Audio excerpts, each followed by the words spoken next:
Démonstration du théorème de Pythagore. Démontrer le théorème de Pythagore, c'est démontrer que dans tout triangle rectangle, le carré de la longueur de l'hypoténuse est égal à la somme des carrés des longueurs des côtés de l'angle droit. Analysons les différentes données à notre disposition. Nous avons le triangle ABC rectangle en A, trois carrés de mesures différentes, le carré CDEA de côté B, le carré AFGB de côté C et le carré BHIC de côté A. Par facilité, nous allons désigner la longueur du segment BC comme étant égale à A, la longueur du segment AC comme étant égale à B, et la longueur du segment AB comme étant égale à C. Définissons maintenant notre thèse, c'est-à-dire ce que nous devons démontrer. Nous devons démontrer que dans tout triangle rectangle, le carré de la longueur de l'hypoténuse étant le côté opposé à l'angle droit, dans ce cas-ci A, donc A carré, est égal à la somme des carrés des longueurs des côtés de l'angle droit. Donc, dans le triangle ABC, nous aurons que A carré est égal à B carré plus C carré.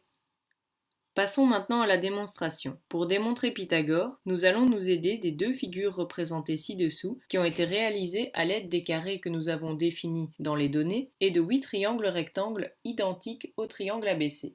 Pour démontrer Pythagore, il faut démontrer que ces deux figures sont des carrés. Mais avant, faisons un petit zoom sur le triangle ABC. Par propriété des triangles, nous savons que la somme des amplitudes des angles intérieurs d'un triangle est égale à 180 degrés. Donc dans ce cas-ci, nous aurons que la somme des amplitudes des angles A, B et C est égale à 180 degrés. Comme le triangle ABC est rectangle, nous savons que l'amplitude de l'angle A est égale à 90 degrés. Nous pouvons en déduire que la somme des amplitudes des angles B et C est également égale à 90 degrés. Nous savons alors que les angles B et C sont complémentaires.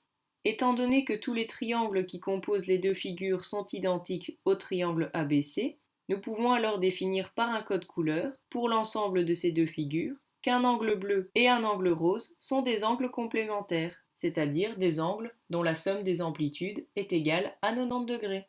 Démontrons maintenant que ces deux figures sont des carrés. Premièrement, démontrons que la figure 1 est un carré. Pour démontrer que cette figure est un carré, il faut en premier lieu démontrer que les points L, I et M, c'est-à-dire des points appartenant à un même côté de cette figure, sont alignés. Si ces trois points sont alignés, l'angle I formera un angle plat, c'est-à-dire un angle dont l'amplitude est égale à 180 degrés. Pour ce faire, nous allons décomposer l'angle I. Nous retrouverons alors les angles I1, I2 et I3. Pour justifier que l'angle I est un angle plat, nous pouvons premièrement affirmer que l'angle I2 est un angle droit, c'est-à-dire un angle dont l'amplitude est égale à 90 degrés. Nous pouvons également affirmer que les angles I1 et I3 sont des angles complémentaires, c'est-à-dire des angles dont la somme des amplitudes est égale à 90 degrés.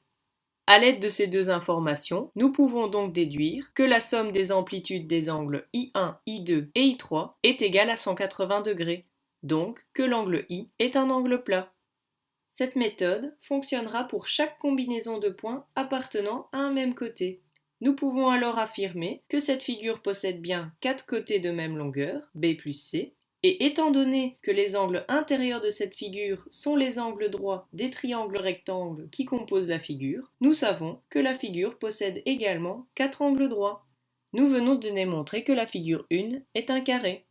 Démontrons maintenant que la figure 2 est un carré. Pour démontrer que cette figure est un carré, nous allons procéder de la même manière que précédemment. Démontrons alors que les points J, C et D sont alignés, c'est-à-dire que l'angle C forme un angle plat. Pour ce faire, nous allons décomposer l'angle C et nous retrouverons alors les angles C1, C2 et C3. Pour justifier que l'angle C est un angle plat, nous pouvons premièrement affirmer que l'angle C3 est un angle droit et également affirmer que les angles C1 et C2 sont des angles complémentaires. À l'aide de ces deux informations, nous pouvons alors en déduire que la somme des amplitudes des angles C1, C2 et C3 est égale à 180 degrés, donc que l'angle C est bien un angle plat. Cette méthode fonctionnera pour chaque combinaison de points appartenant à un même côté de la figure. Nous pouvons alors en déduire que la figure possède 4 côtés de même longueur. Nous pouvons également remarquer que tous les angles intérieurs de cette figure sont des angles droits, donc la figure possède également 4 angles droits. Nous venons de démontrer que la figure 2 est bien un carré. Maintenant que nous venons de démontrer que ces deux figures sont bien des carrés, nous pouvons remarquer que ces deux carrés sont identiques, donc de même aire, étant donné qu'ils ont tous les deux des côtés de même longueur, c'est-à-dire b plus c. Calculons l'aire de la figure 1.